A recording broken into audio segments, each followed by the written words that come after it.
sediakan video rakaman pelaksanaan set induksi. Jadi nanti boleh lihat sendiri bagaimana murid respon terhadap bahan, sentuhan dan visual. Jadi untuk set induksi kita akan buat, cuba tanya apa? Kotak. Okay. Nak tahu tak apa ni? Cikgu nak 3 orang wakil datang ke hadapan kelas. Okay, cuba kamu rasa, tapi kamu tak boleh tengok. Okay, kamu rasa apa?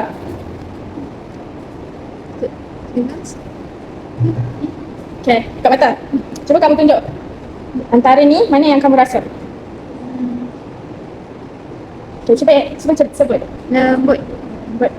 Lagi, apa awak rasa?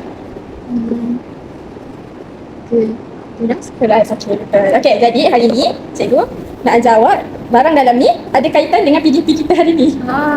Jadi hari ni cikgu nak ajar awak buat pasu mini menggunakan hidung dan ni adalah contoh pasu mini. Pasu mini. Okay.